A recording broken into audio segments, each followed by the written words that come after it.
Okay, thank you guys. All right, thank you everyone. Good afternoon once again. My name is Azeez Adekonye, and I lead communications for Sheila's Climate Action. So it's the Global Week of Action, and this is Sheila's Climate Action. I want to welcome you on board to our event, Champions for Climate Action, with the theme, Climate Action and the Sustainable Development Goals.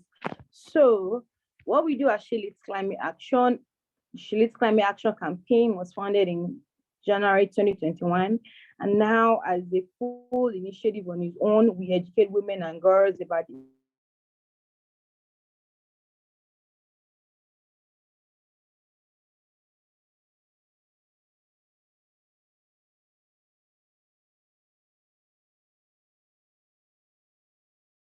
impact of women and girls about the impact of climate change, and we encourage them, we teach them. We are like a knowledge hub.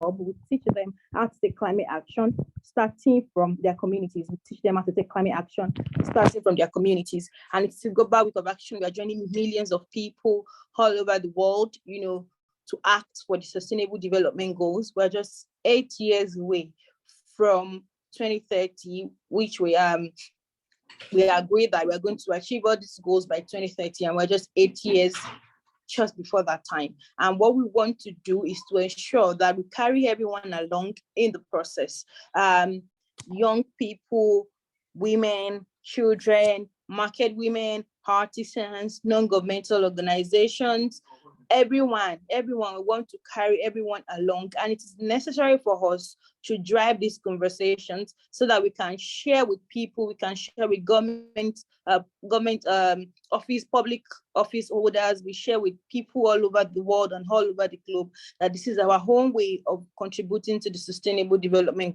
Goals. At Sheila's Climate Action, we contribute majorly to quality education, Goal 4, Goal 5, gender equality, and Goal 13, climate action.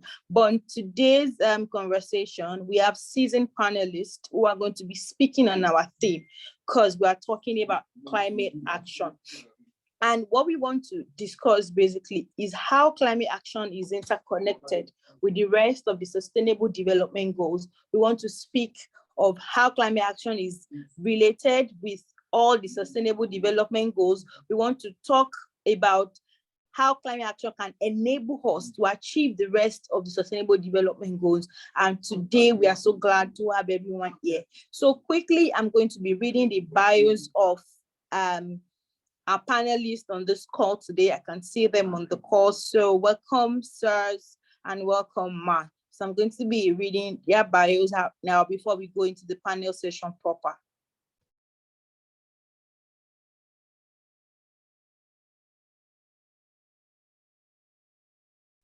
So the first person's bio that I will be taking is that of Azeez Tobi Abubakar.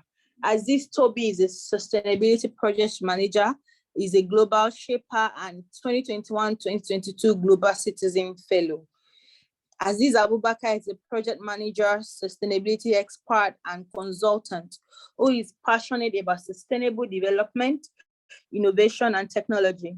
He's a 2021-2022 Global Citizen Fellow, COP26 and Youth for Climate Delegate, Sub-Saharan African Regional winner of the 2022 World Bank Group Youth Summit Case Challenge. He's also the Partnerships and Engagement Committee Chair.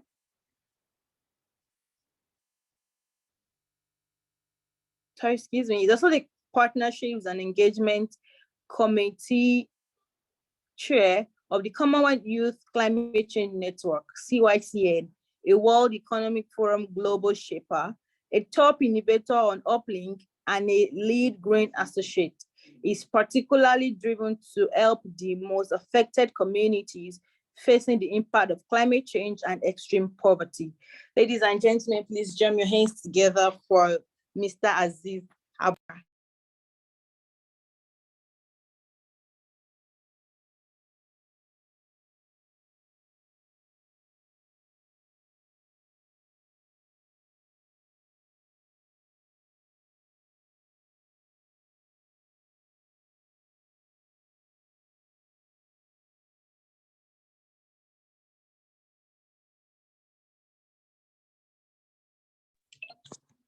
Sorry, everyone. I just needed a short break, and I'll go to the next. I can't see you jamming your hands together for Mr. Azeez, but let's just go ahead to the next panelist. And if I'm correct, his name is Mayokun Iyaomolere. He's the founder of Plugin Nigeria, a community developer and disaster risk management enthusiast. Mayokun is an environmentalist with 6 years experience in promoting climate-friendly solutions and actions. Between 2019 to 2021, Mayokun consulted for the United Nations Development Program and Federal Ministry of Environment in Nigeria, helping to research climate change impacts and produce an environmental implementation action plan for the country, which was presented at the UN Secretary General Climate Summit in Abuja, Nigeria. He's the founder and executive director of Plugin Nigeria Club, an organization dedicated to promoting a culture of responsible waste handling and physical fitness. Please, ladies and gentlemen, please jam your hands together for Mayokun Iyaomolere. Please, I want to see your reactions in the chat box. 6 years experience is not beans at all. I mean, these are people who know their onions. These are people who have dedicated the larger part of their youth to climate change and climate action. So it's not, it's a big deal. Yes, it is a big deal. So the last person that I would be reading her bio is Jennifer Uchendu. She's the founder of Susty Vibes. Jennifer Uchendu is a sustainability professional with over 10 years experience. And she's working at the intersection of gender, youth, and sustainable development in Nigeria. She's the founder of Susty Vibes, a youth-led organization making sustainability actionable and relatable for young people. Jennifer has a master's degree in development studies from the Institute of Development Studies, United Kingdom, under the prestigious Chairman Scholarship. She's also an alumnus of the Cambridge Institute for Sustainability Leadership and the Lagos Business School. In 2017, Jennifer co-authored the ebook, A Guide to Business Sustainability in Nigeria. Ladies and gentlemen, please jam your hands together for Miss Jennifer Uchendu.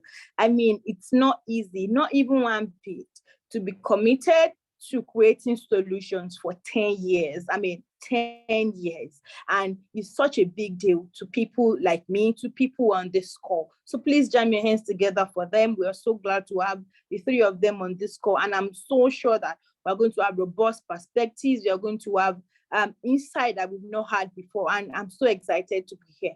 And I think at this point, I think for most of them, and I can say, I think I speak for every panelist, that whatever it is that they are creating at this particular point in time, or what they've created, is just purely out of the need to be a solution. And seeing that their solution is coming to fruition in different forms is such a beautiful thing to see. So at this point, I'm going to be handing over to our moderator for the panel, Ms. Baliqees Salaudeen. She's the founder, she's executive director, she's the team lead for She Leads Climate Action, and she wears the many cap comfortably. So I'm going to be handing over to Baliqees so that we can get into the session proper. Hi, Baliqees, good afternoon. Can take it Hi, Azeez. Yes, thank you so much. Thank you so much for that insightful background and for introducing all of my friends on this call. I'm super excited to have Jennifer, Mayokun, and Azeez do this Flip the Script event with us at a very, very short notice. We just needed to bring young people together to share their journey with all of you and to help you also understand how you can navigate in this space. So I'm politely asking Jennifer, Mayokun, and Azeez to please unmute their videos so that we can spotlight them, and we'll dive into the panel session immediately. Thank you.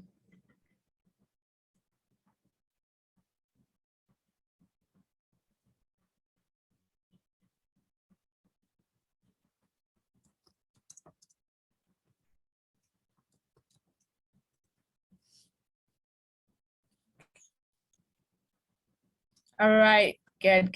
I'm seeing Mayokun. I'm seeing Jennifer. I'm here to see Azeez's face. Azeez, are you on the call?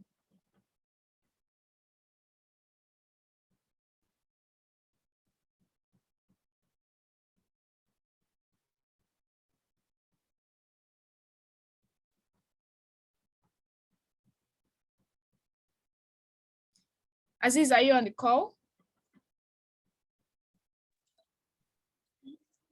Yeah, no, he left for a while. I think network or something. So he just Okay, good. joined. He just admitted Okay. him. Okay, all right, no problem. So Azeez, if you can hear us, just unmute your video and we'll spotlight you to everyone while we start this session. Thank you. All right. So, yeah. okay, I think I can hear him. Sorry, guys, let me just make sure that, yes, good. Perfect, perfecto.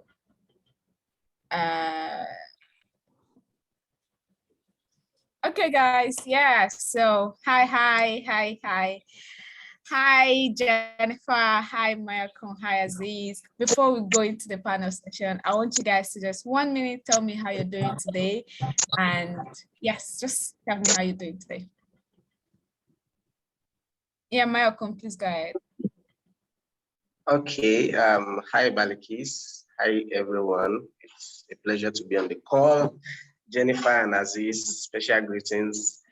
Myself, I've been having a somewhat, not really a bad day. So last night I forgot my dinner in a cab and I'm here to recover from that. You know, I'm just still feeling bad for that. So I've been thinking about it all day, how I would have had the nice time with the dinner, but I'm good. It's been a calm day, cool weather here. I'm in Ibadan, so it's been awesome.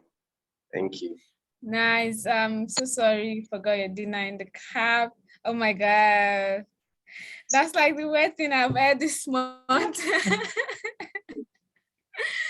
I'm so sorry, but I hope you've had something to eat since last night. Yeah, sure, but you know, when Not I was like what you have wanted to. You know, yeah. Yeah. So, I understand. So sorry. So let's have Jennifer. Hi everyone. Hi. And so sorry about that, Mayoko. I would literally cry.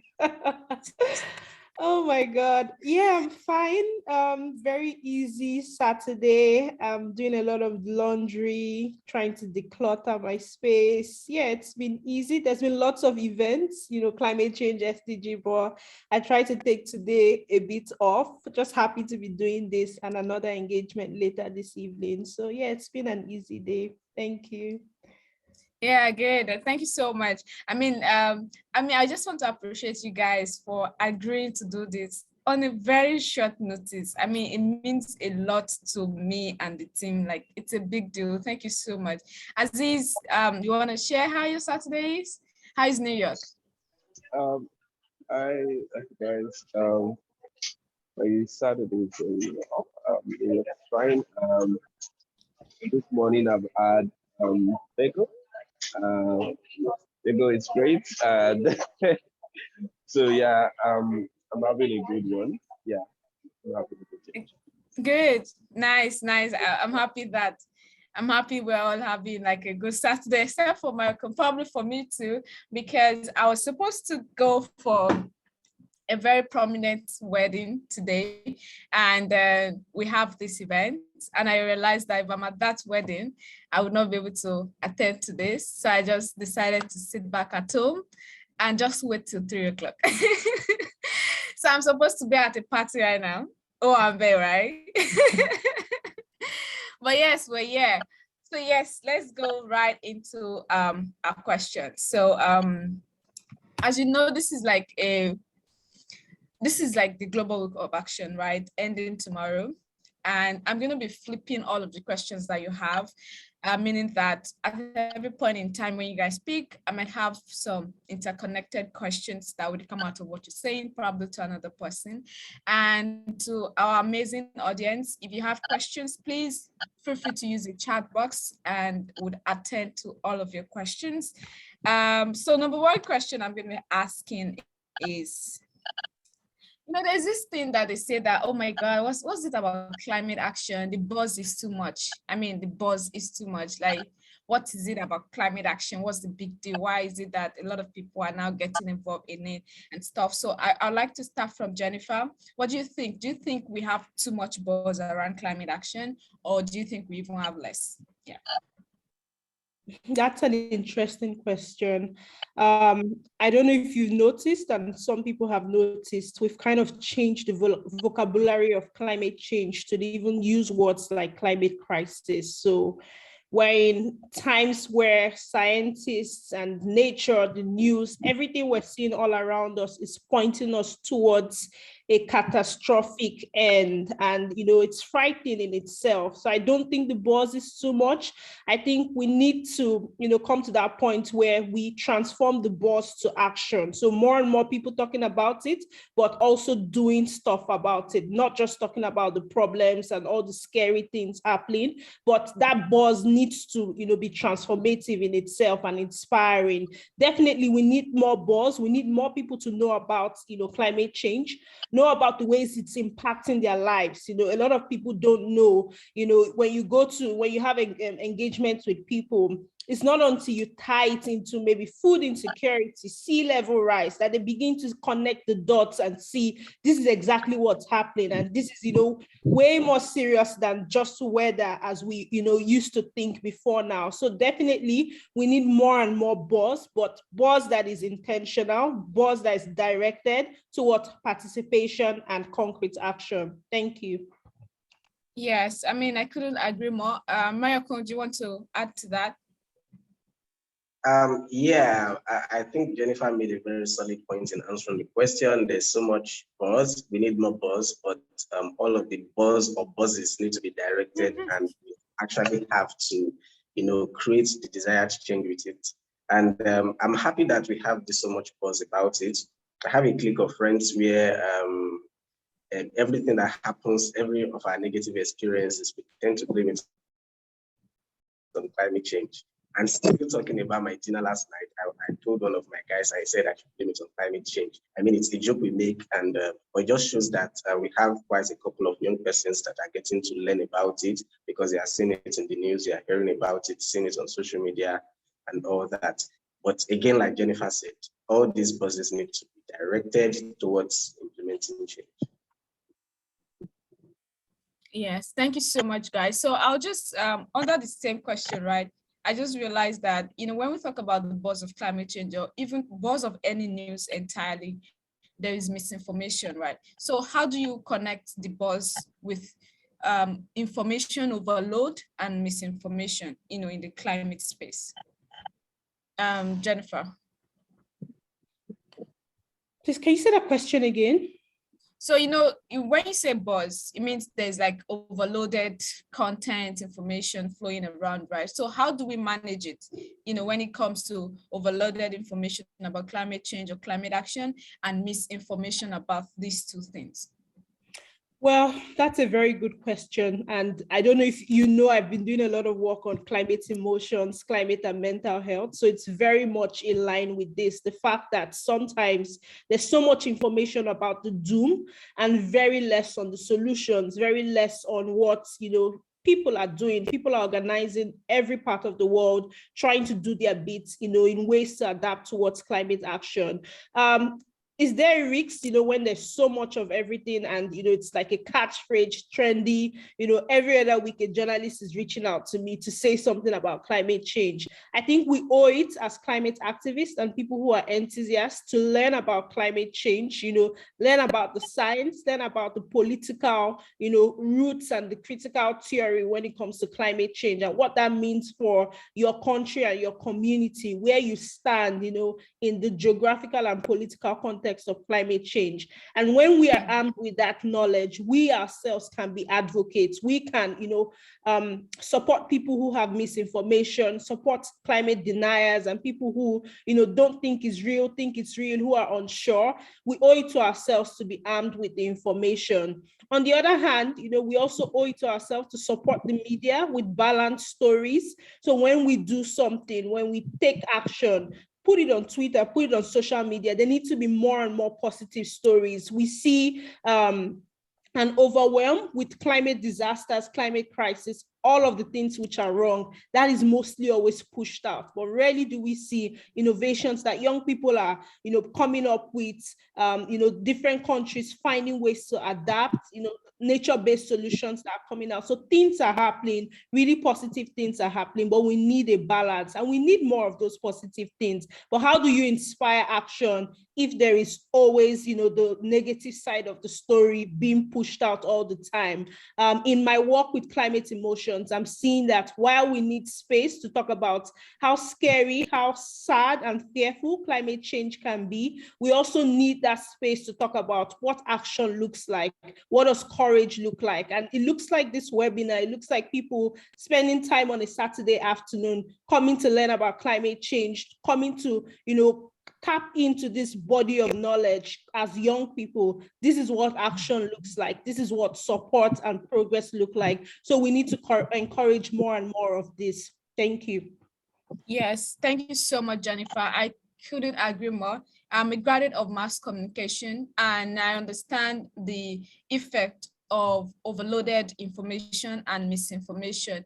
And especially when it now comes to content where a lot of people, we have quite a number of young people today that will still tell you that climate crisis is not real, is God, they still believe that it's not real, and then I also think, just to buttress your point, that young people also need to be very careful on the kind of information they tweet about, they post about, they engage in. A couple of times on Twitter, when someone posts a video, you see some people coming back and saying that, no, this video was, it's been like 2020, maybe 2019 or 2009 video that they're just bringing into the limelight. And, so we need to be very, very careful in that aspect. So I know we didn't want to go into information, but I just thought that it's very important looking at the group of young people that we have on this call. So over to you, Azeez. How well do you think climate action connects with other SDGs? We have 17 of the Sustainable Development Goals, and one of it is SDG 13, which I personally believe that if we can attain and achieve SDG 13 by 2030, it's going to be like a win-win for every other goal. So how well do you think that there is a connecting dot between the climate action and the SDGs, Azeez?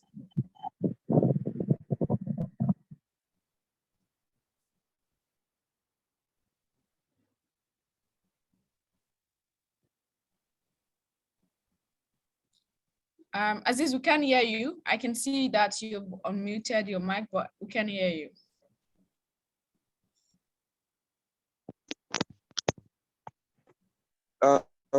Yeah. We can't hear you again. You're muted.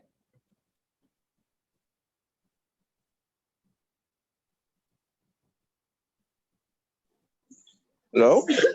Can you hear me now? Hi, we can hear you now. Yes, good. Oh, great. So I think that was my hairpiece. I said I didn't hear your question. Could you repeat it? So I asked that, how well do you think climate action connects with the other SDGs? Oh, climate action so much in a lot of ways connect to the other SDGs in different ways. For instance, we're not going to end extreme poverty if we don't solve the climate crisis. The climate crisis is forcing a lot of people into poverty. So addressing the climate crisis would definitely help in ending extreme poverty as well. That's one. Other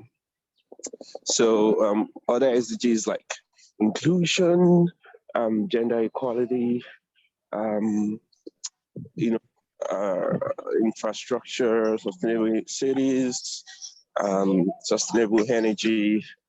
So like sustainable energy for one is interrelated with the climate action, right? Because when you implement sustainable energy, you're in one way helping to solve the climate crisis because you're polluting less and you're leveraging green tech, right? You're protecting the environment, and that's one. So in a lot of ways, I can continue to go, but in a lot of ways, the climate crisis, the climate action relates a lot with other SDGs. You can cite a lot of examples, but I don't want to take too much of time to to do that. Yes. So yeah. Yeah,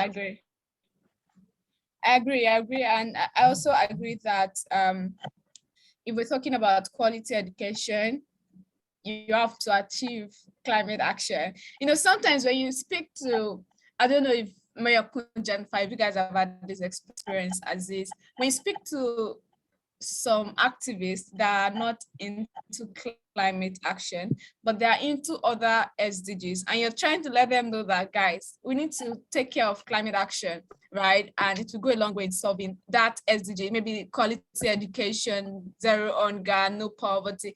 And they're like, no, please, no, you don't have to solve climate action because before you solve this. So I think there's just like a very strong connection between all of the SDGs. So I'm moving to Mayokun. So I understand that most of the time, you know, we see reports from government saying that this is what they've done. We see them hosting series of events, series of capacity building sessions, series of a lot of things. We all understand.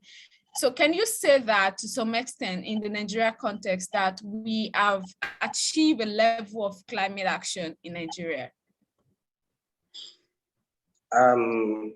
Thank you, Baliqees, for that wonderful question.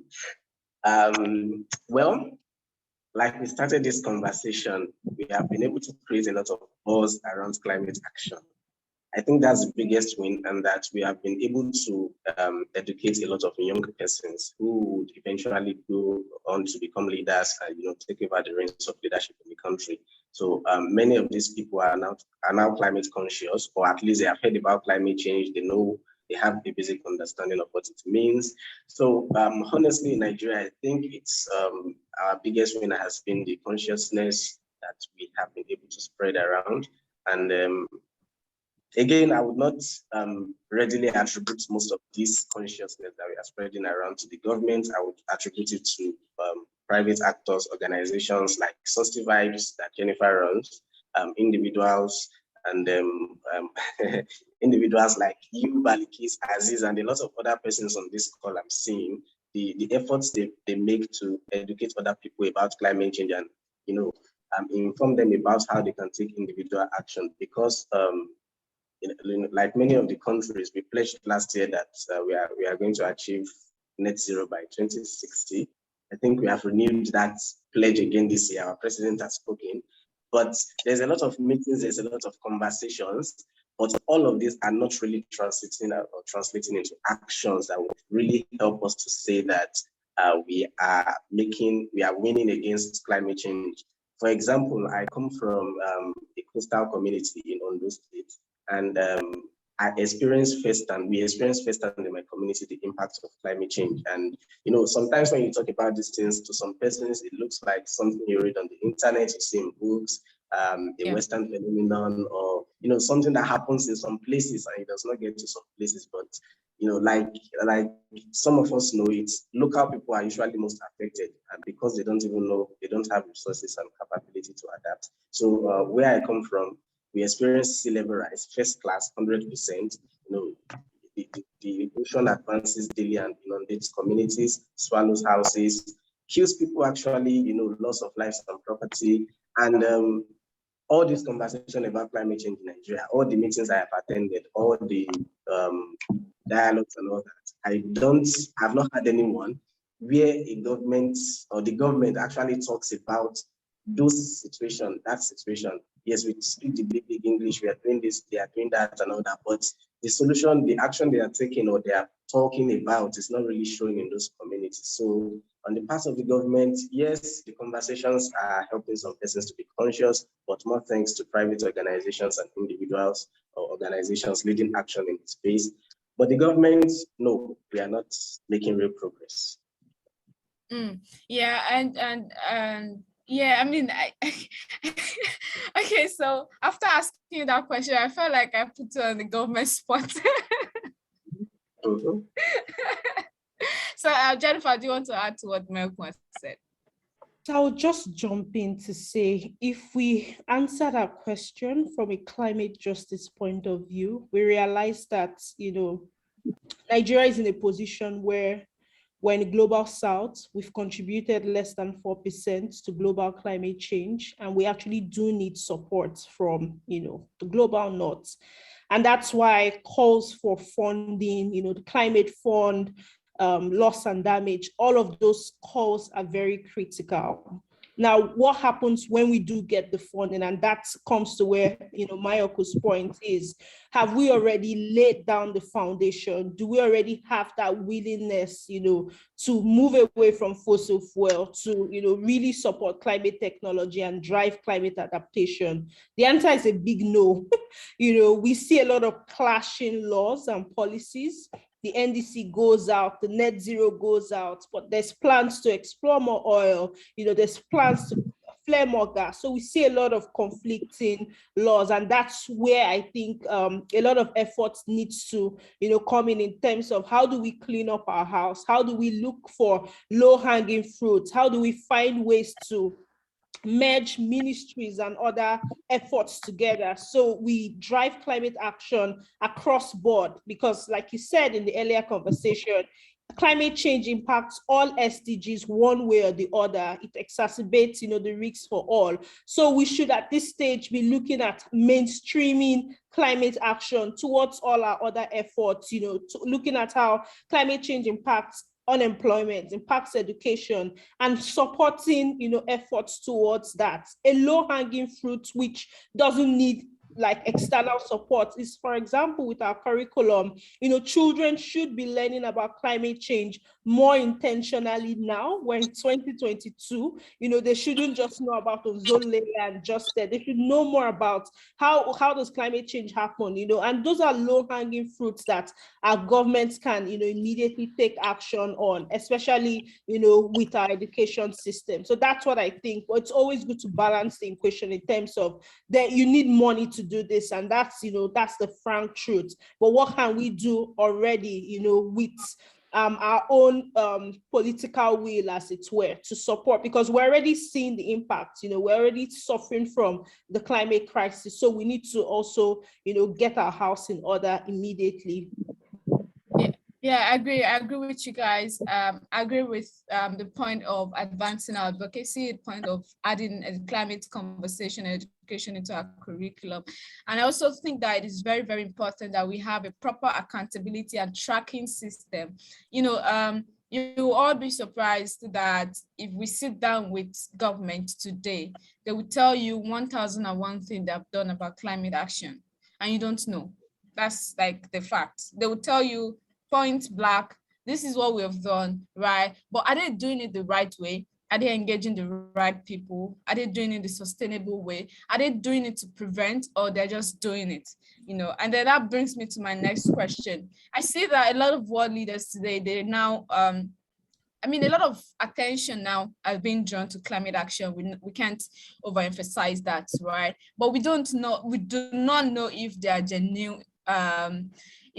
genuine, or it's just for the sake of, I want them to say, I'm also putting in my resources, putting in my money into climate action. So how do governments, how do young people, how do policymakers, world leaders prevent climate change, right? Rather than spending more money on adaptation and mitigation? Mayokun. Okay, thank you, Baliqees, for that question. Honestly, I think the conversations that we have yearly, sorry, I have radical opinions about climate issues. I was even tempted to jump in when Jennifer was speaking to come. Yes, please. Yeah, especially, but she made the point I wanted to, put in, so she made the point. So, but in these assemblies, the UNGA, for example, that is currently going on, the COP that will happen later in Egypt. So these world leaders come, and what they do is they say the same things we are saying. We are having this conversation now. We are talking about how climate change is an issue. Climate change is a big deal that we need to really work on quickly. And these people go there and they are saying the same thing. And these are people that, okay, we are looking up to our leaders. Jennifer mentioned police school. We are looking up to you to help us to actually, put plans in place to, ameliorate these prices. But you are going there to echo the again. This is supposed to be a forum where leaders will discuss the solutions, or would, of course, they discuss on the right of paper. They say we do this, they make promises and all that. But from reports I've seen, from stats I have seen, it looks like everybody is actually moving away from that, because the developed countries are still trying to develop. For example, because of the Russia-Ukraine crisis, a lot of countries are going back to coal. And now they're asking countries like us to also not explore coal because of the climate change. That's a whole conversation for another day. But the point here is that the leaders, it seems that leaders that attend these conferences that make these promises just do them for show. That's the way I feel, because at the end of the day, they go on to implement or do things for the benefit of their country. So this whole conversation, the assembly of this world leaders, is supposed to be a global one where we are discussing global interests. You find a leader from Europe blaming China or talking about China. You find somebody from China. I watched a video. I think the president of China was telling Europe to cut down their emissions. For crying out loud, China is the biggest polluter in the world. It's just funny. It looks like it's just a play around.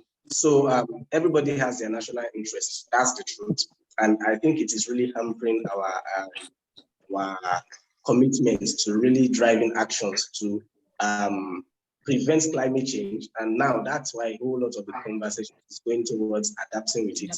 For me, I feel like these leaders actually want to move away from discussing how to prevent climate change. They just want to have conversations about how can we live with climate change, no matter the level, effect, the impact, how can we live with it? And that's why we are talking about damage, adaptation, mitigation.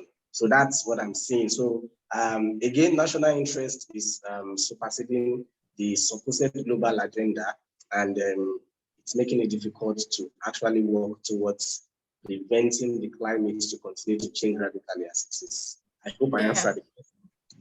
Yeah, yes. I mean, also, like you said like a lot of things, and especially, I'm just curious. I've always asked this question, even at my workplace, I ask this question.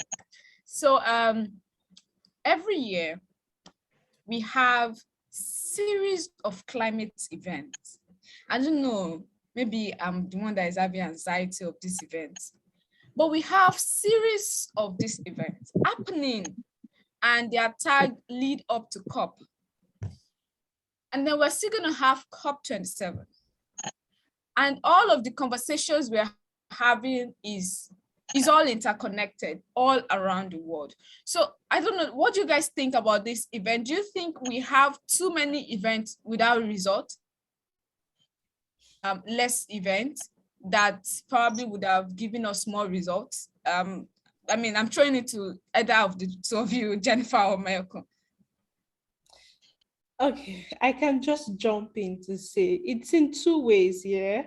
I mean, when I got into this space, 10 years ago, learning about the COPs, like every year there's a COP. So we've gotten to the 26th COP now, and to think that the issue with climate change has only gotten worse since then.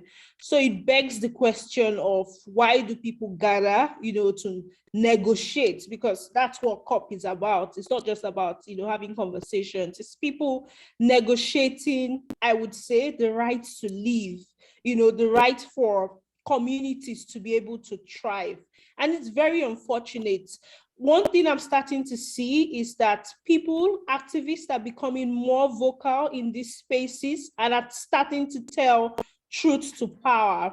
I don't think we used to have that before. There's been that influx of emotions. I don't know if anyone saw the president of Colombia talking at hunger, really talking about the root cause of climate change, which is rooted in capitalism, greed, extractivism, the fact that these rich countries for a very long time continue to, exploit oil, continue to emit, even when they knew about climate change several years ago. We've gotten to this point where now poorer countries in the global south are grappling to develop, are saying we need support, we need climate action, and we need it now. And there's just that negotiation, like we're literally negotiating. Will you give us money? Will you not give us money? And it's very appalling. And I think because of that process, of having to engage with treaties, parties, negotiate, it's stalling a lot of things, because it's now a game of ego. Do we want to do it?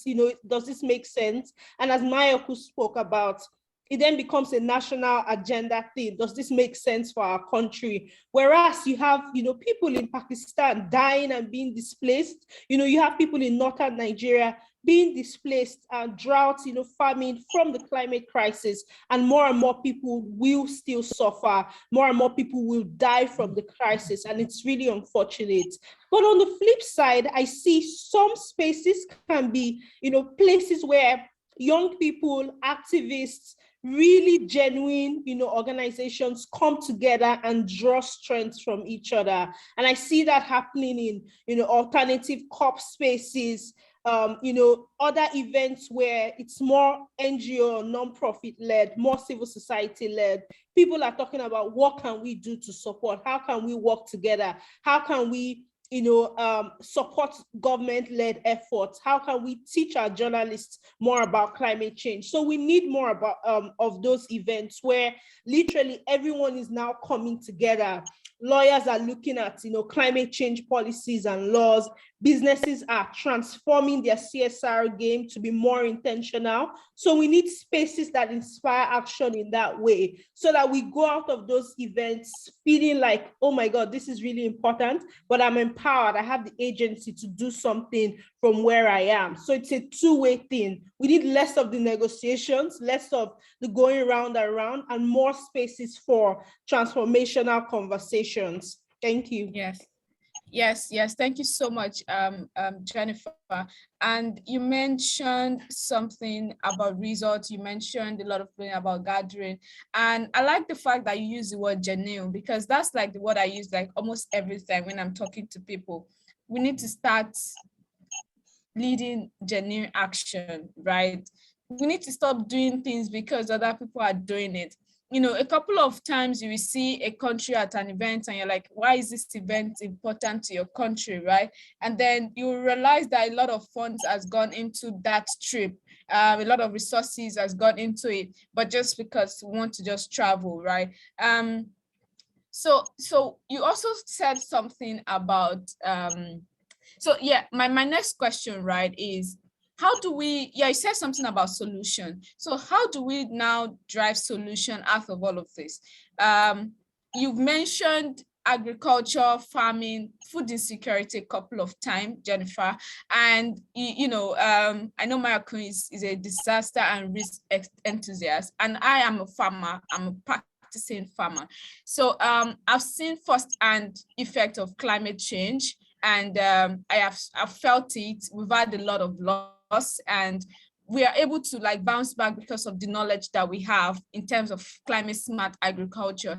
But then not everybody have this knowledge. And sometimes you find out that this knowledge are even very expensive. And then you also find out that practicing climate smart agriculture, I'm just using that as a case because that's like where I am right now. You also find out that practicing climate smart agriculture can be also very expensive, especially when you're doing it in the large scale, right? So what do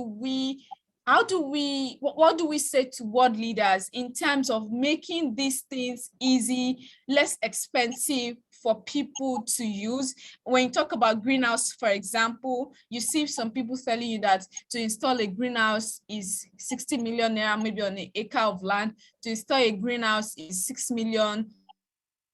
And it's not supposed to be like this expensive on a normal ground, right? So you see some level of extortion coming in and out. When we talk about renewable energy, it's always very good when you see people on the high level talking about renewable energy and their passion for it. But then by the time they domesticate that renewable energy, into solar power and whatever, you realize that it is expensive. So how do we ensure that all of these recommendations, all of this action, all of this passion are less expensive for people who are practicing climate smart way of probably living, of power, of agriculture.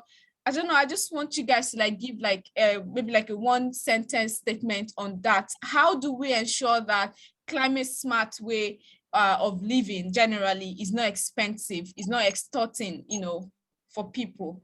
Yeah, Mayokun, then Jennifer.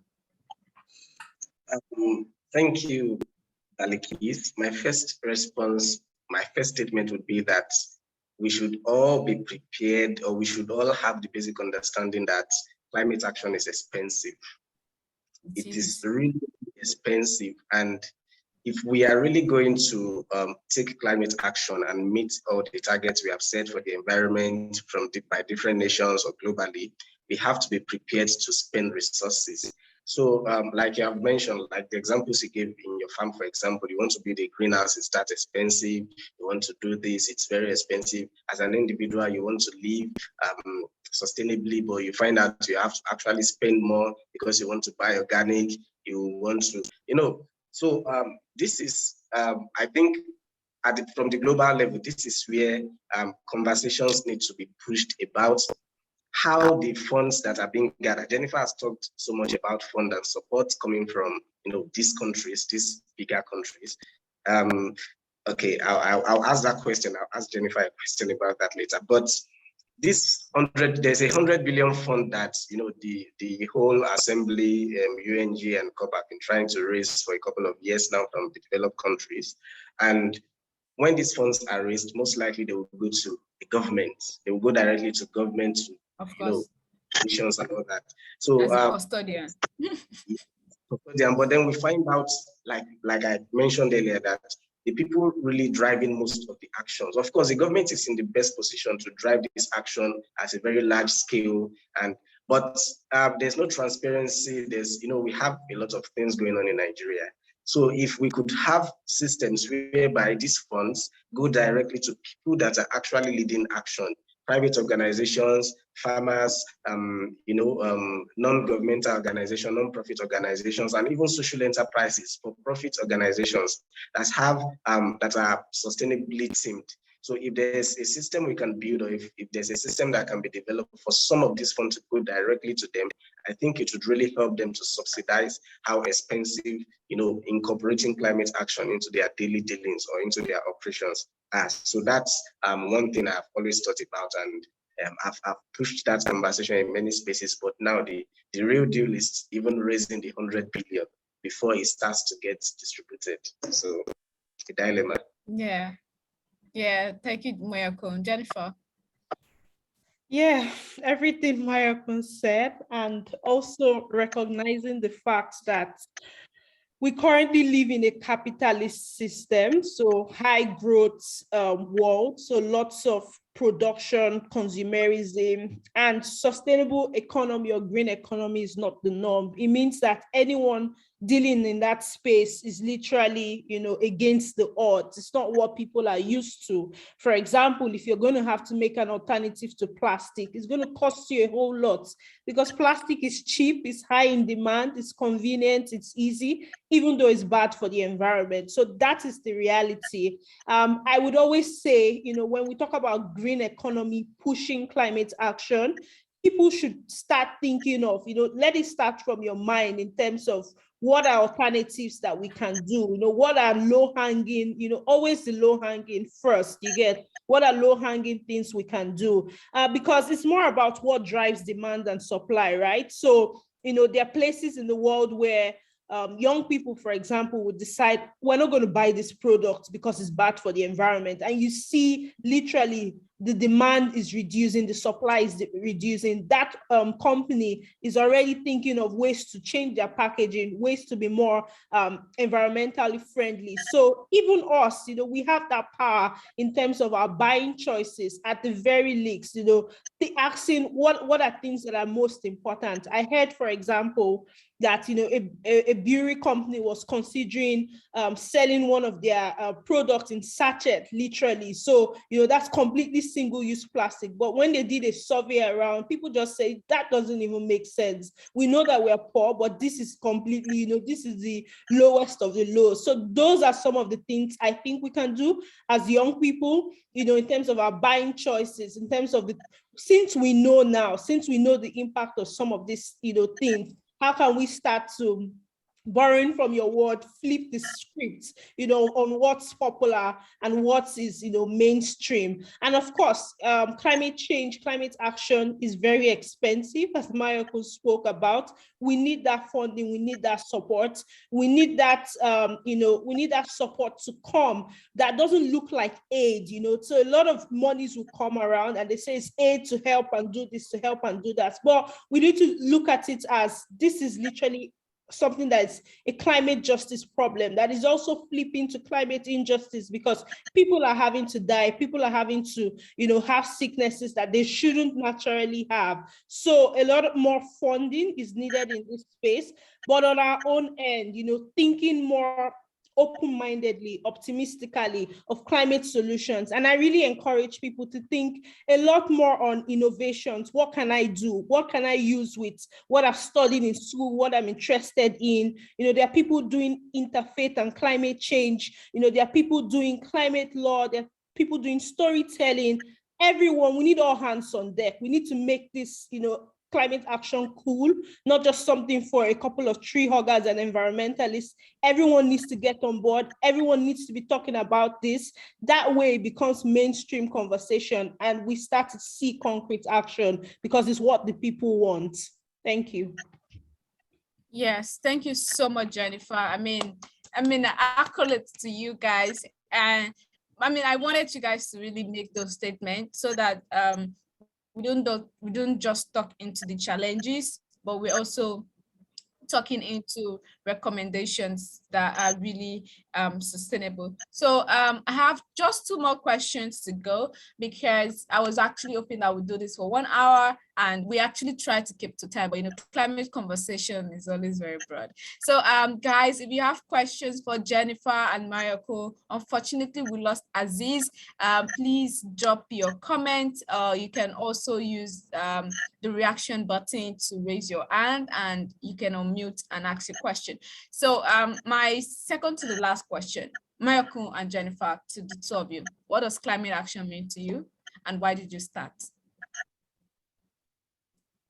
So I think Jennifer ran, so Mayokun, you go. Okay, what does climate action mean to me? Climate action for me is this conversation we are having, is this Zoom call we are on. Climate action is, you know, being able to, in every way possible, take little action that begins mostly from the place of talking about it, because many people do not understand it. They have heard it, they have been seeing it, they have read about it, but they really do not understand it because maybe they feel this is just the world being the world, this is just the planet evolving. So we need to have conversations, we need to make people understand that this is happening at this rate because of what we are doing. So climate action for me begins from the place of talking, like word of mouth, using your social media channels like Jennifer mentioned, and talking about things you're doing to, you know, make the situation better, so that we are not just talking about the negatives, the evils of climate action. Yeah, so that's what climate action means to me. Every action we are taking in our respective domains to help to drive these conversations and help more people get conscious and take action in their own way. And the other part of the question, what made me start taking climate action?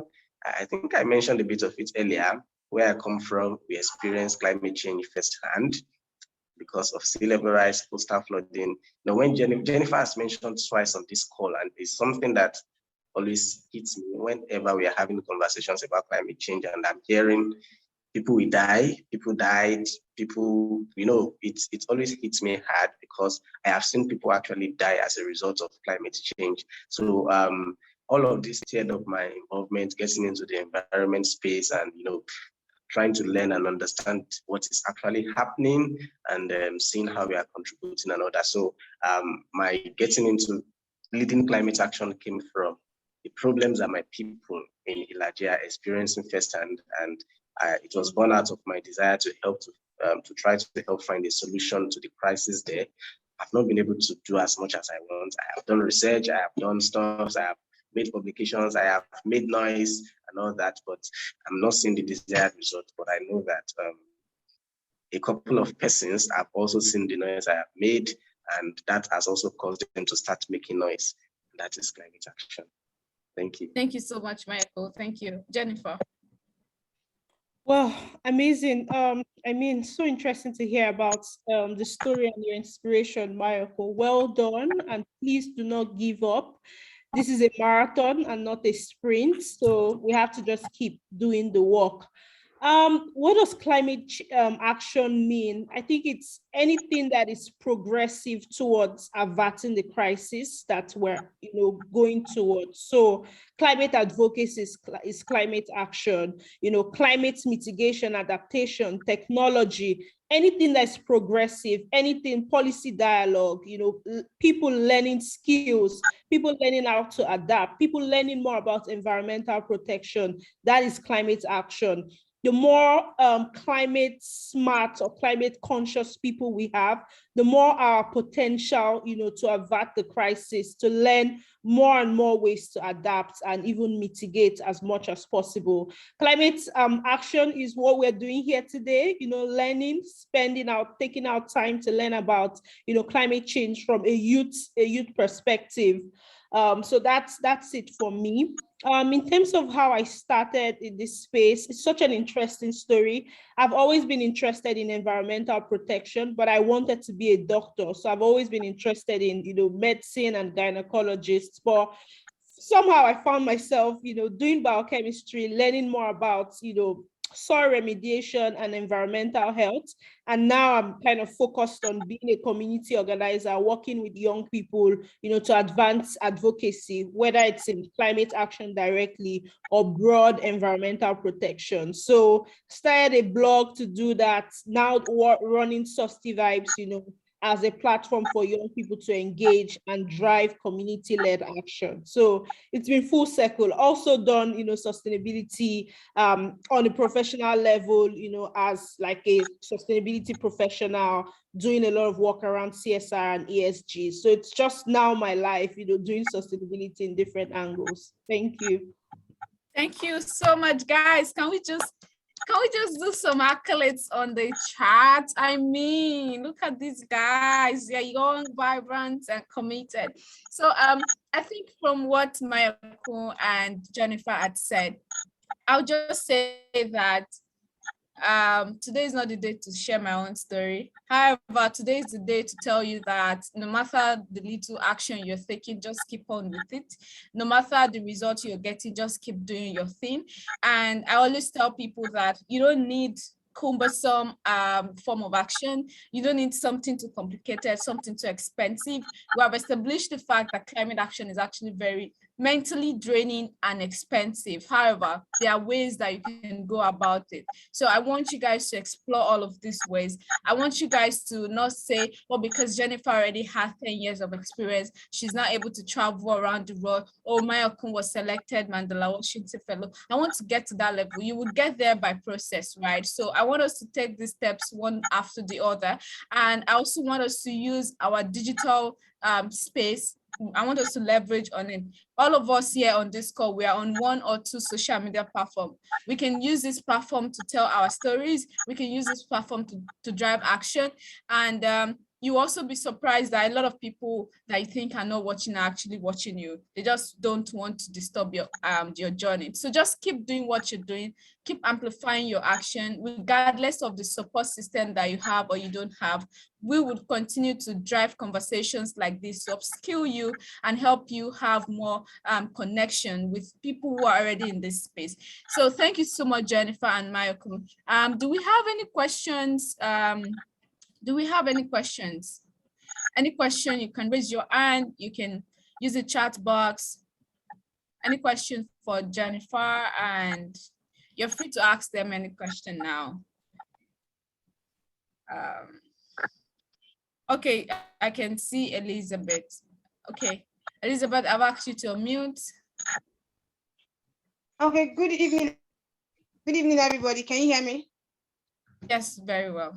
Okay, so I came in late, but the conversation has been, so far from what I've heard, the conversation has been amazing. And I would say kudos to Jennifer and Mayok, who has been on the call to engage with young people to talk about climate change. So I would ask one question that a lot of young people would ask. So we've always talked about the role of young people in driving change in different sectors, either in climate action, social justice, and the rest of it. But my question is, so there are a lot of young people who already have something they are doing in different spaces. Now, if someone wants to move from their space to fighting for climate justice or take climate action, Jennifer, I'm throwing this question to you. Where will you ask them to start first? Because a lot of people would want to join to take climate action, but they don't know where to start. They don't know where to begin. Yeah, a lot of us might have experiences in, okay, we've been doing this for a long time and we know where to land our feet on, but a lot of young people who want to join and take action don't know where to start. So Jennifer, can you throw more light on that? Thank you. Sure, that's a great question. I was in that place, 6-7 years ago, being very passionate about sustainability and climate change, but not just knowing where to start from. So, of course, having a platform to learn.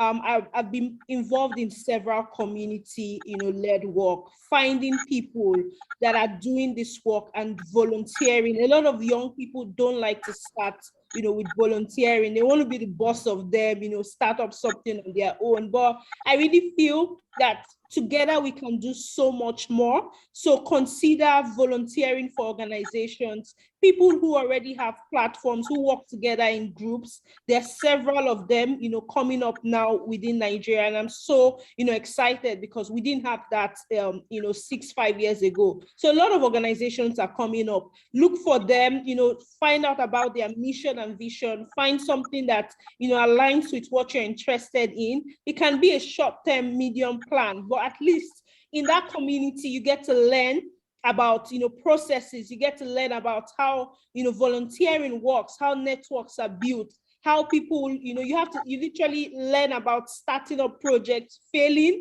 at projects, applying for stuff, but you definitely need to get that experience through, community-led volunteering. That's how I started.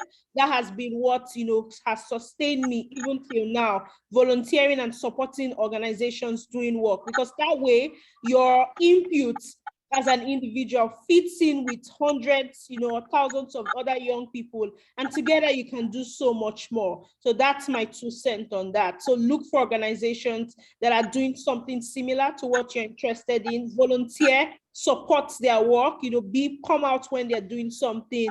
That's how you take action. That's how you learn about, even whenever you want to start your own thing, if at all, you would have gotten, the knowledge that you need to start. Yes. Thank you so much. Mayokun wanted to say. Please go ahead. Just in support of what Jennifer said, I think a part of the question asked also talked about some persons already working in some spaces that may not be necessarily environment themed, and now they want to switch or they want to incorporate this. So about that, I would say, we are different humans and we have different passions, we have different things that appeal to us that makes us want to stand up from our seats and take action. So yours may be a girl child movement, a girl child interest, and we have established earlier that all of these things are connected to climate action or to climate change or to environmental sustainability. So you may not necessarily have to switch fields completely. You may not necessarily have to stop whatever you're doing and go and start up an environmental organization or go and start working in that space particularly. And this is because we still have that, we still have these different niches that we have created for classification, but you can incorporate sustainability into what you do in your organization. Like when you're doing outreaches, for example, and you have to distribute refreshments, can you find a more sustainable way to distribute your refreshments? Can you, instead of using nylon, for example, can you use tissue with tissue work, with paper work? So you can do those little things in your operations, in your daily operations. And while you are doing them, you are explaining to people, to your volunteers, to your workers, and to the people you are engaging, the reason why you're actually using these materials, the reason why you're carrying out your operation this way instead of the regular and the conventional way. So that's also a way of driving climate action in whatever other field you are, since all resources that we expend in all these places are from the environment, and we still take them back. They go back to the environment. So just addition. Yes. I mean, I agree with you.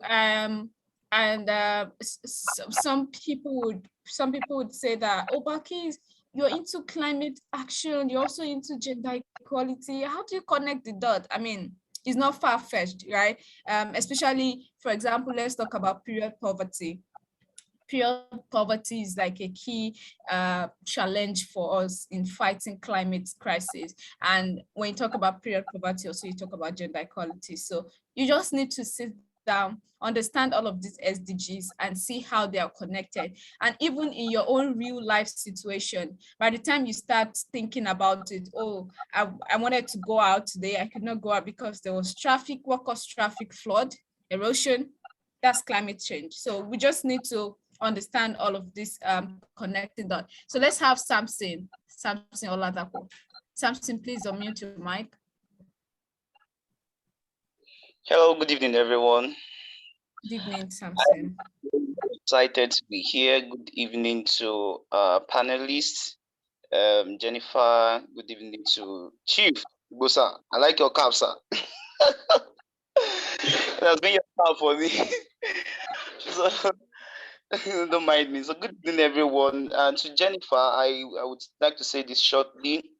I like your the power in your words. There is so much energy. I could feel it myself. I could feel it as you were talking. So thank you for the session, for the wonderful session. So straight to my question, not to digress so much. Now I have 3 questions here, and as a person, I like to think in solutions. That's the way I think. So as we were having this conversation, I was also thinking in solutions. So I would like to ask 3 questions that are mostly solution oriented. So the first one, I'm not sure if I can remember who exactly spoke on that, but here is a question. I wrote it down here that, do we have any agency specifically reporting on climate crisis? I think this was from Jennifer, yes. Reporting on climate crisis, effects, adaptations, and solutions across Nigeria. So more like Nas Daily, more like Toya Ino, more like Tony Fosudo, who come review products and all of that. So do we have people, Jennifer was talking about people, giving misinformation, aggravating the whole thing about climate crisis that even put some people in some unsustainable positions and make them to become scared and all of that. So do we have any reporting platform that go around, capture climate crisis, capture effects, and capture solutions to across Nigeria to share to people? Do we have that? Okay. Do you want me to take that already? I know you said you had a couple of questions. Yeah, 3 of them. Yeah, you can just ask your question together because our panelists are running out of time. So you can just ask your questions together. Yeah. All right. So the next one, the second question now is, so I dropped a comment while I think it was while Mayokun was speaking. So I said, leveraging on buying power to control capitalism and climate sustainability. That's awesome. I think this was also from Jennifer, not Mayokun. So the question here is, going by this, is it okay to do reviews on products to bring people to the awareness of how sustainable and future concern or future remind that product or company is, so as to aid buying and usage decisions of the public or by the public? Like, does it, I'm just trying to think if that's possible. Would that not be you trying to bring down the product or deface the product? So I'm just thinking here, does it make sense if reviews are done on products or no? Because I think someone was talking about sustain. I think it was Jennifer. Yeah. Your last question. Yeah. Yeah. So the last question is, it was inspired from Mayokun, that how can we push this advice to the UN, whatever body it is, on the reason why they should push these support funds directly to action taker NGOs and other organizations, rather than to the government that probably end up channeling only a small percentage of these funds to its actual cause, and the remaining to different thing entirely. Sometimes might even end up in corruption. I mean, you don't know how the money goes missing. So is it possible? How do we take this wonderful advice, or this wonderful thoughts, to the UN or to whatever body it is, rather than we just discussing here? Yes, thank you so much. Thank you. So I'll allow Jennifer to respond to this question, because she's supposed to be in another call right now, so that she can leave. Then the other, I can see other people have questions. So Mayokun will be here for us, I guess. Mayokun. All right, Jennifer, please go ahead. Absolutely. So those are really good questions. I think the second one was around reviews. So if you want to be a sustainability or pro-environmental influencer or reviewer, you have to learn about objectivity. Yeah. So it's literally saying, this is what it is. I've used this product. I've seen this.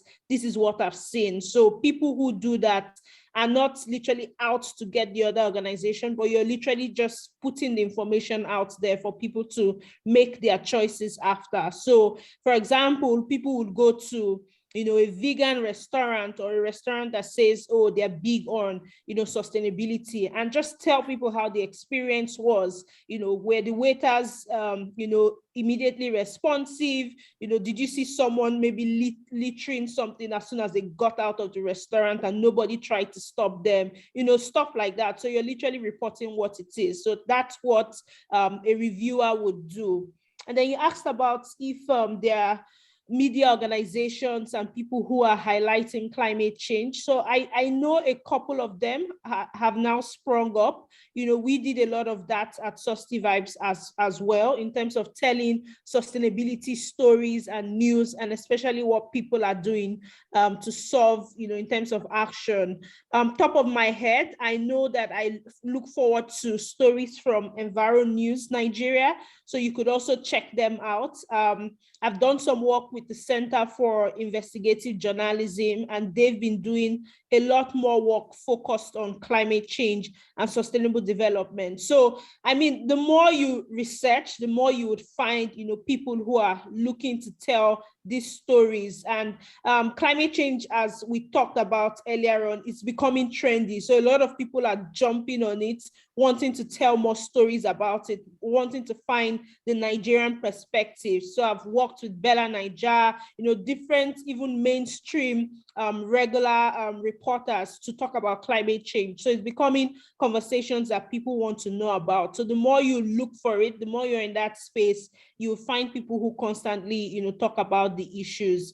The third question was around pushing countries to divert funds to NGOs. I don't think it generally works like that, because it has to be bilateral partnerships and agreements between governments. So government A is providing support to government B. How government B decides to distribute the funding is up to them in terms of how they want to partner with organizations. So those are conversations we have internally, strengthening our CSO, business and government partnerships, so that we have more and more triple effects that people are working from, the people side, the business side, and the government side, to ensure that we're pushing climate action. So that's how it works in climate politics, unfortunately. Thank you. Yes, thank you so much, Jennifer. And we'll just take a very quick picture with Jennifer before she leaves the call. So if you're free, if you're comfortable, kindly unmute your video. Let's take a quick picture before Jennifer leaves. You can unmute your video, unmute your video, unmute your video. But if you're not comfortable with it, no problem. Glad to have Azeez back on the call. Okay, so we'll take picture in 1, 2, 3. So when you're 3, you can mute your video back. So 1, 2, 3. Thank you so much, Jennifer, for your time. We really appreciate it. And we look forward to having you again.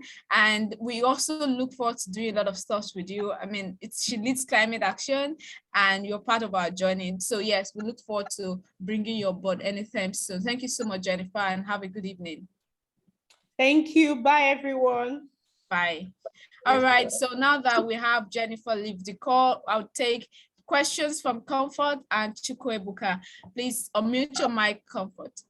I'm sorry, before Comfort speak, I'll just like to address one of the questions that Samson asked, that how do we take this conversation to the eye levels, to the leaders at the top? So that's why we are recording this call, and it's going to be live on YouTube.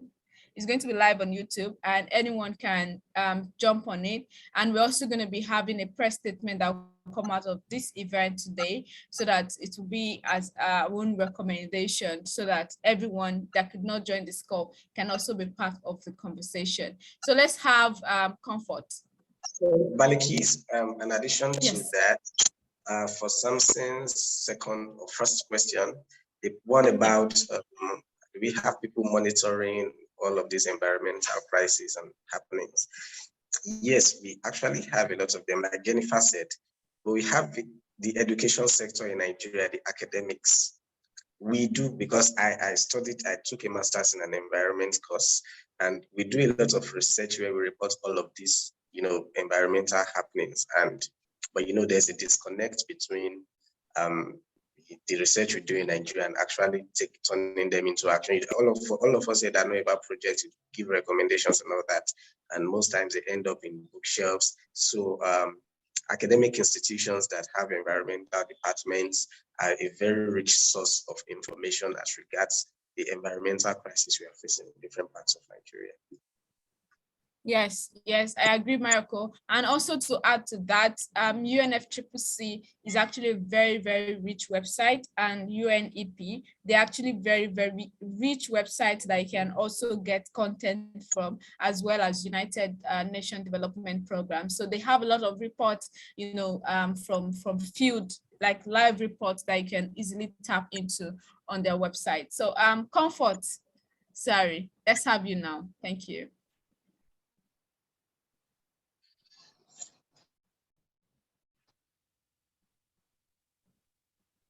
Okay, good evening, everyone. Hi, good evening, Comfort. Can you be more audible? Okay, thank you so much to the panelists and the organizers. Okay, so my question, I want to ask a further question on what Samson asked the other time. I guess it was a second question. So is there any law, governmental law, or an act that guides organizations that produce goods and services in mass quantity? So I will cite an example. Some organizations actually contribute to climate change in Nigeria. So my example is that last year I actually did my IT in Coca-Cola. So when I noticed that in the plants, they actually recycle all their waste, from the PET bottles to the glass bottles to the cartons and all that. But I noticed that outside, it's not like that. They actually sponsor some NGOs and all that to do cleanups and recycling stuff like that. But my question is that, is there any act that guides these organizations or industries? Because there are other similar organizations to that actually contribute to climate change in Nigeria. So is there any governmental law that guides these organizations? So that's my question. Okay. Do you want me to take that, Baliqees? Yeah. Okay. Comfort, great question. And yes, most of the polluters, most of the people that cause climate change, or most of the sector is from industries, especially the energy industry, energy and power. So you're very right. There are agencies in Nigeria that are supposed, or that actually do monitor operations of industries and factories and corporations, especially as regarding their environmental footprint. One of them is NESRIA, and it's under the Federal Ministry of Environment. They have a couple of agencies that deal with different impacts of the production process and the impact the whole production process has on the environment. So I think you can do more check on that. Departments and agencies under the Federal Ministry of Environment, they do this. But of course, this is Nigeria. And when I say this is Nigeria, you know what I mean. Some of these industries find their way through and they do not do the right thing, or they do it on a low scale. They do not do it as much as they're supposed to do because they have bargains with some of these agencies. They are backdoor deals and all that. So that's a reality that is happening. So, and these agencies actually go out, these organizations, these factories and industries actually register with them and get licenses and all that. They do checks annually, some monthly, some it's temporal, different. It could be 2 months, it could be half a year and all that. But yes, to answer your question straight up, there are organizations, but there's no transparency, and that is really affecting us. Yes, thank you so much, Mayokun. So there's a question on the chat box that I'm trying to get the question in a moment. It's just been a lot of questions. Azeez, can you get that question for me? There's a question on the chat box. Please check. Okay, let's have Chukwu Ebuka. Abak, on mute. Hello, good evening, everybody. Can you hear me? Yes, please. Okay, first of all, thank you to the organizers for the lessons learned so far, and also to the panelists. I'm grateful. I've learned some things already. So my question is this. For someone who has been in a place, but after a while, the person left the place and went to a new location. And on getting to the new location, as somebody that has been a person of impact, on getting to this new location, he finds out that there are a lot of impacts that can be carried out, a lot of things that can be done, but they are not being done. And he finds out that there are less or no organizations or anybody doing anything about it. But each time the person wants to overlook the thing and get on with his business, but his mind will not just allow him be. But his mind just keeps disturbing him about the thing. But he's new in this location. So I'm just trying to get the perspective of the panelists on what the person can do in order to start creating impact in this community he finds himself. Thank you. Thank you, Chukwu Ebuka. Azeez, are you happy to take that question? Because I know you have moved a lot, so. Yeah, Abubakar, thank you for the opportunity, Baliqees, to answer this question. Sorry guys, I had a bit of network issue, but it's better now. Could you like clarify again, just for the purpose of emphasis? Could you clarify what the question is again, like just very briefly? Okay, I said that someone that moves to a new location and he finds out that there are a lot of things that impact that he can make there, and there are no persons doing something there, but his mind cannot just allow him be, because where he came from, he has been someone that has been making impact, but he's new to this location. So he's like asking, what can he do?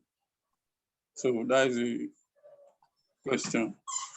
Okay, so you're new to the location, you've been making impact somewhere else before, and you're new to the location, and you really like the challenge here is the fact that you're new to the location and you don't know how to go about it, right? That's the challenge. Just yes. Okay, if you've been making impact before, I think when you move to a new location, all you really need to do is to try to listen. So try to listen, try to see and observe the new environment. Try to get to know the environment as much as you can. I think that's the starting point. Once you've known the environment very well, then you would know that, oh, these are their problems, these are their priorities, these are the things they're passionate about. So from there, you can then be able to target and really solve the problem. So that's the recommendation that I would give. Just try to know the place and try to observe, get to know the people in that area, get to observe the environment very well.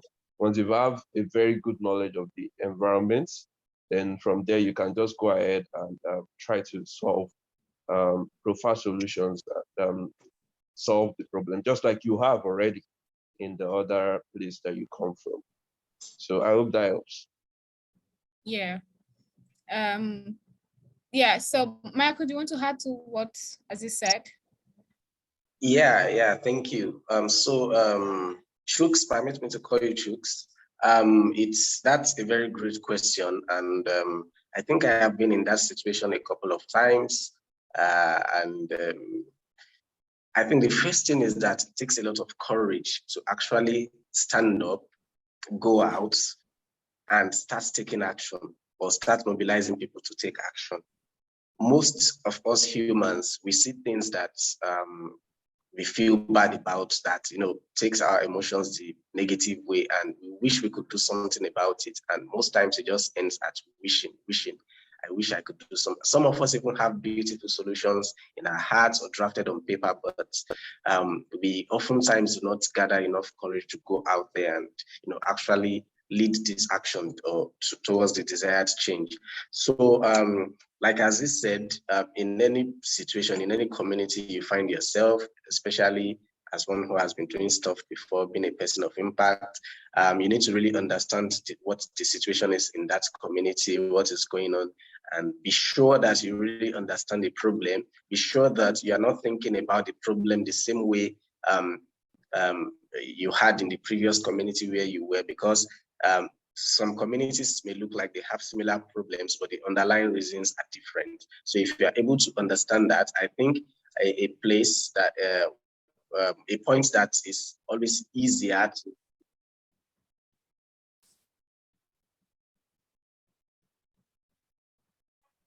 sorry, I had a call. Yeah. So I think the point that's always easy to drive action from is having conversations, is talking. And sometimes, again, you're in a new environment. I don't know how long you're staying there or how long you're going to be there, if it's a permanent movement or temporary one. So when you begin to talk to people about it, having conversations with one or two persons about, oh, how do you think, what do you think about this? Do you think if we do this and this situation, this problem would, become less of a problem?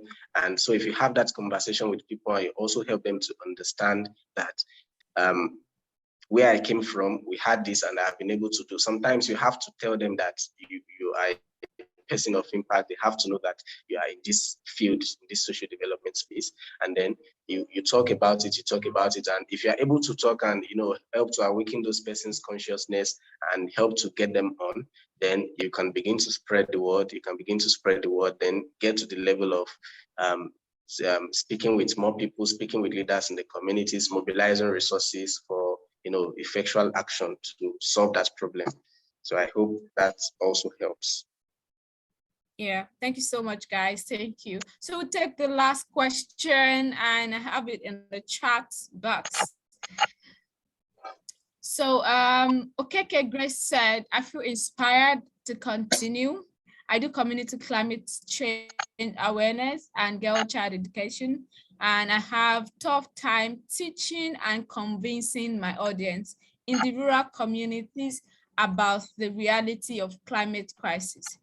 How can I overcome this? I would say you, or how have our panelists overcome this? So before I throw it to Mayokun and Azeez to answer, I would just say that first, you need to localize your action. even if you're talking to people in the urban area, you need to localize your action. So when we say localizing your action, means that you're streamlining your conversation to the level of your audience, and you're giving them a real life example that they can connect with. So you're not talking to people in Abuja, giving them example from Cotonou, Gambia. You're giving them example of what is happening to them, what you can see around them. Yeah, so you should have also done your own assignment so that the conversation can be very inclusive and they will understand what you're saying. So over to you, Mayokun, then Azeez. Okay. Thank you, Baliqees. Yeah, that's a very strong response. Okay, I don't know. I would like to ask you, if this is a real life experience right now, what kind of community is it? What is like, just following up on what Baliqees said, what's their predominant way of living in the community? What's the predominant occupation? Is it, since you mentioned it's rural, is it a farming community? Is it a fishing community? Is it one where they do a lot of textile? Is it, whatever they are doing? Climate change has found its way into every sector, into every space, into every industry. Either it's affecting the raw material you are getting to make what you're making, in what they do regularly make in that community. It's affected their way of life. And from my own end, I have this narrative I always sell to people that almost always makes them listen, and I'll share now, especially for when the conversation is with people that are of my age and that are older. So when we were younger, we used to, it was in our schools, we were taught the rainy season and the dry season. And it was usually very distinct. Like, we know that rainy season was this month to this month, dry season was this month to this month. But now, even when they teach you that in class, the reality seems different. And when it's raining, sometimes it could rain at any time of the year. And the kind of rain, then the sunshine that we experience also, it looks like the world is hotter than it used to be, but actually the sun is still shining the same way. It's just that we are more exposed to it and our earth is also warmer. So I ask people that when you were younger, how was the experience? How was the rainfall pattern? How did the sun used to shine? And almost all of them always goes like, the sun shines more now. So from that point, this is an experience while they were growing up, and they are able to tell the difference now. So I'm able to tell them that the sun is actually not shining more. The sun has always been shining with the same intensity. It's just that we are more exposed to the sun. And that piques their interest. And I start to explain that, okay, this is what is going on in the simplest terms, depending on the audience I'm speaking with. And another narrative I always sell is that the environment is the root of our sustenance as people, as humans. And I go like, look around you, look at yourself, whatever you are putting on from head to toe, whatever you have on you, whatever you have in the room you are now, whatever you have, whatever you're seeing outside on the road, all of these things were made from materials that were extracted from the environment. Now think about it this way. You as a person, since the day you were born, how old are you? Every day you have had to put on clothes, every day. And for every of those days, these clothes that were made were from resources extracted from the environment. The food you ate, the materials, everything you have used comes from the environment. And then think about, that's just you, think about the population of Nigeria, how the same environment is providing for 200 million people. Think about the population of the world, how this environment is providing for this current population of the world and has provided for people that have lived before us, and we continue to provide for people that we die, that will come after us when we pass away. And and we as a people are not treating this environment right. This environment that is the source of every economic and social thing we can talk about, we can see today. So that is always usually a good point, a good conversation to have with maybe youths that are a bit exposed. And from there, we are able to have more interesting conversations. So, but summarily, like Baliqees said, understand the context, the situation in the community, localize it, and give them examples from practical experiences, from things that they can relate to. It's not, you can't be talking about stuff in other locations when you are trying to drive climate conversation in a different one. So that's it from my end. Yes, thank you so much, Michael. Azeez, do you want to add?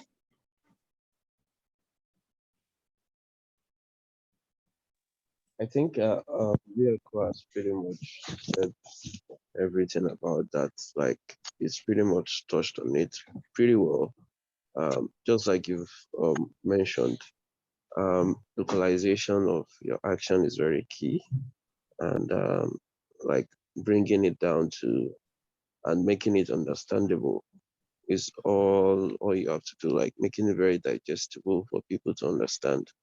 So exploring different ways in which you can simplify what you're about to do is always very key in your messaging. So yeah, that's pretty much it from me.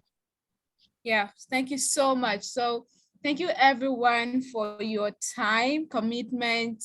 I mean, it's a Saturday and we had over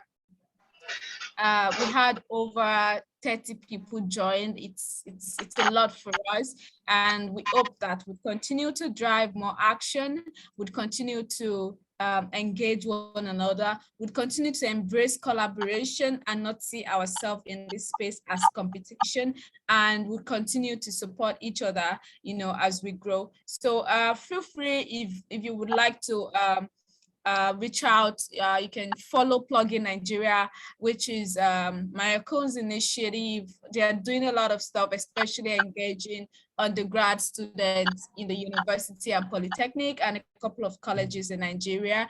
And I know that Azeez works, you know, with the Learning Global Shapers, where they also have a climate focused agenda. So you can also reach out to, you can check them out, Learning Global Shapers. And yes, you can stay and follow. She leads climate action online and follow her work. We have quite a number of activities that we're going to be unfolding in a couple of days, and to be very exciting to have you join us. Just yesterday, we had an onboarding session to over 30 community actors that are going to be working with us at She Leads Climate Action across Africa. So this is like a very big deal for us because we had over 300 applicants and we are excited about the journey. And as we said, you don't have to do things that are overwhelming. From your community, from your house, from your office, you can start taking climate action. So thank you so much, everyone. And this recording will be available on our YouTube channel at She Leads Climate Action, so you can always watch it again. Thank you so much, everyone, and have a good evening and enjoy your weekend. Thank you. Thank you, Mayokun. Thank you, Azeez. Thank you, Jennifer. Thank you so much, guys. You guys are the really big, right? Thank you. Thank you so much, guys. Thank you so much. Thank you.